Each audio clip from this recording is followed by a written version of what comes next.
प्रिय विद्यार्थियों, लोक प्रशासन की कक्षा में आपका पुनः स्वागत है। आज हम तहसीलदार के कार्य व भूमिका के बारे में पढ़ेंगे। राजस्व प्रशासन में तहसील सर्वाधिक महत्वपूर्ण प्रशासनिक स्तर है, जो भू राजस्व के एकत्रण, मुकदमों की सुनवाई तथा भू अभिलेख के संधारण सहित आम जनता की प्रशासनिक आवश्यकताएं पूरी करता है। वास्तव में तहसील अरबी भाषा का शब्द है जो सरकारी मालगुजारी वसूल करने से संबंधित इकाई है। तहसील का मुख्य नियंत्रणकर्ता तहसीलदार कहलाता है। मुगलकालीन भारत में राजस्व प्रशासन एक व्यवस्थित स्वरूप प्राप्त कर चुका था, इसीलिए आज भी राजस्व प्रशासन की कार्यप्रणाली तथा शब्दावली मूलतः अरबी फारसी प्रभाव से परिपूर्ण दिखाई देती है। ऐसा माना जाता है कि तहसील शब्द मुगलों के शासनकाल में लोकप्रिय हुआ। राजपूताना के संदर्भ में इस शब्द का उल्लेख सन 1791 में अलवर राज्य में तथा 1872 में बीकानेर तथा अजमेर के राजस्व अभिलेखों में मिलता है। तहसीलदार का शब्द, तहसील शब्द उत्तर प्रदेश, राजस्थान, उड़ीसा सहित अधिकांश राज्यों में इसे तहसील कहते हैं। तमिलनाडु में इसे ताल्लुक कहते हैं। महाराष्ट्र में तालुका या महल कहा जाता है। राजस्थान में वर्तमान में 200 से अधिक तहसीलें हैं। कुछ 100 के आसपास उप तहसीलें भी हैं। तहसील के अधीन उप इकाई के रूप में उत्तर प्रदेश में परगना, तमिलनाडु में फिरका, महाराष्ट्र व उड़ीसा में सर्कल कार्यरत है, जो भू राजस्व निरीक्षक, कानूनगो या सुपरवाइजर के अधीन होता है। तो सामान्य जानकारी के पश्चात हम इसके आगे कार्य और भूमिका की तरफ भी थोड़ा देखते हैं। राजस्व में तहसीलदार के पद पर राजस्थान तहसीलदार सेवा (RTS) जिसको कहते हैं, उसके अधिकारी राजस्व मंडल के द्वारा नियुक्त किए जाते हैं। नायब तहसीलदार से पदोन्नत होकर आने वाले तहसीलदार 2 प्रकार से भर्ती किए जाते हैं। नायब तहसीलदार के कुल पदों का 2/3 भाग राजस्थान लोक सेवा आयोग से सीधी भर्ती से चयनित होने वाले नायब तहसीलदारों से भरा जाता है, जबकि 1/3 भाग जो है राजस्व निरीक्षकों की पदोन्नति से, जिसको RI भी कहते हैं, रेवेन्यू इंस्पेक्टर, उनकी पदोन्नति से भरे जाते हैं। वर्तमान में राजस्थान में करीब 500 से अधिक तहसीलदार के पद हैं और करीब 500 के आसपास नायब तहसीलदारों के पद क्या है, स्वीकृत हैं। मुख्यतः तहसीलदार के कार्य उपखंड अधिकारी के कार्यों से मिलते जुलते हैं। तहसीलदार जहां इन कार्यों को व्यवहारिक स्तर पर निष्पादित करवाता है, वहीं SDO क्या है, एक सुपरवाइजर और नियंत्रक की भूमिका निभाता है। अगर हम बिंदुवार देखें तो तहसीलदार के कार्य और भूमिका निम्नानुसार है। पहला है इसका भू राजस्व अधिकारी के रूप में।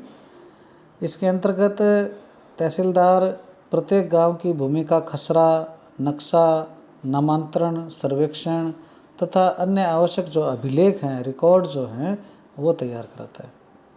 इसके अलावा इसके अंतर्गत वह भू अभिलेखों, नक्शों और सूचनाओं को भी सुरक्षित रखवाता है। पटवारी, कानूनगो, भू निरीक्षक इत्यादि के कार्यों पर निरीक्षण और पर्यवेक्षण भी तहसीलदार करता है। पटवारी, कानूनगो, गिरदावर आदि के माध्यम से कार्मिक प्रशासन को संचालित करवाता है। पटवारी, कानूनगो अन्य कार्मिकों से रिपोर्ट प्राप्त कर उसका परीक्षण करता है। नामांतरण के जो आवेदन हैं उनको निस्तारित करवाता है। भू राजस्व व लगान का निर्धारण और भू राजस्व को एकत्रित करवाने का भी यह कार्य करता है। भू राजस्व न देने वालों को दंडित भी करता है। बाकीदार जो हैं, जिनका अभी बकाया चल रहा है, तो दोषी व्यक्तियों की उपज और अन्य अचल अचल संपत्तियों की नीलामी करता है, कुर्की करता है और स्वयं को क्या है, रिसीवर नियुक्त करता है। कृषि भूमि पर बने मकानों का नियमन करता है। साथ ही कृषि भूमि को अकृषि भूमि में भी ये रूपांतरित कर सकता है। इसके लिए 2500 वर्ग मीटर तक की इसको पावर है। जैसे SDM को 500 वर्ग मीटर की पावर थी, तो इसको क्या है, 2500 वर्ग मीटर तक की पावर है। एग्रीकल्चर भूमि को नॉन एग्रीकल्चर में ये कन्वर्ट कर सकता है। इसके अलावा कृषि भूमि को आवासीय भूमि में रूपांतरण की ये अनुमति देता है 1000 वर्ग मीटर तक की, और कृषि संबंधी आंकड़े भी क्या है ये तैयार करवाता है। राजस्व न्यायालय के रूप में भी ये कार्य करता है तहसीलदार। तो रेवेन्यू कोर्ट के रूप में ये सीमा संबंधी विवाद है, गोचर भूमि का विवाद है, नामांतरण का विवाद है, राजस्व वसूली का विवाद है, सरकारी ज़मीन पर अतिक्रमण का जो विवाद है उनकी भी क्या ये सुनवाई करता है। न्यायिक अधिकारी के रूप में तहसीलदार राजस्थान काश्तकार अधिनियम की धारा 88 के जो अधीन दावे हैं उनकी सुनवाई करता है। चरागाह भूमि से संबंधित विवादों की सुनवाई करता है। वन उपज और वन भूमि के अपवर्जन के विवाद की सुनवाई करता है। कृषि भूमि की सीमा और रास्तों के विवाद की भी सुनवाई करता है। काश्तकारों के वर्ग और अवधि के विवाद की भी करता है। उत्तराधिकार, अंतरण, नामांतरण संबंधी विवाद की भी करता है सुनवाई ये। भूमि के मुआवजे के संबंध में जो मामले हैं उनकी भी सुनवाई करता है। सरकारी भूमि पर अतिक्रमण के मामलों की भी यह सुनवाई करता है। तो इस प्रकार तहसीलदार न्यायिक अधिकारी के रूप में कुछ मामले सुनता है। दंडनायक के रूप में तहसीलदार सेकंड क्लास मजिस्ट्रेट के रूप में होता है, और उसको यह शक्ति होती है कि वह किसी दोषी व्यक्ति को 6 माह की सज़ा या 200 रुपये का जुर्माना दे सकता है। प्रशासनिक अधिकारी के रूप में तहसीलदार तहसील पर स्थित जो ट्रेजरी है उसकी रक्षा और नियंत्रण का कार्य करता है। आम चुनाव जो होते हैं उसके समय जो व्यवस्थाएं करनी है उनको भी ये देखता है।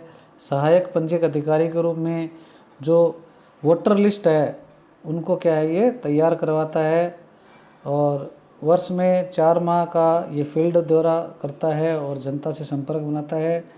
जनगणना के कार्यों में भी ये सहायता करता है। रसद अधिकारी के रूप में राशन की वस्तुओं की पूर्ति सुनिश्चित करता है। प्राकृतिक और अन्य आपदाओं के समय राहत कार्य भी संचालित करवाता है। कृषि भूमि के विक्रय आदि का ये पंजीयन करता है। कृषि की जोत, स्वामित्व, जोत की श्रेणी और क्षेत्रफल की जो सूचनाएं हैं और आंकड़े जो हैं उनको भी ये एकत्रित करता है। विभिन्न प्रकार के जो ऋण हैं, अनुदान है, सहायता राशि है, वसूली है, वो भी ये कार्य करता है। जाति प्रमाण पत्र, निवास प्रमाण पत्र, सीमांत कृषक प्रमाण पत्र, भूमिहीन व्यक्ति प्रमाण पत्र, हैसियत प्रमाण पत्र, नो ड्यूज वगैरह ये सब क्या है ये जारी करता है। तहसील क्षेत्र में पशु गणना के भी कार्य करवाता है। जन साधारण की शिकायतों की सुनवाई और उसके अनुसार फिर क्या है ये कार्य करता है। तहसीलदार के सहायक के रूप में नायब तहसीलदार भी कुछ जगहों में कार्यरत हैं। तो इस प्रकार से क्या है तहसीलदार जो है अनेक प्रकार की भूमिकाओं और कार्यों का क्या है निर्वहन करता है।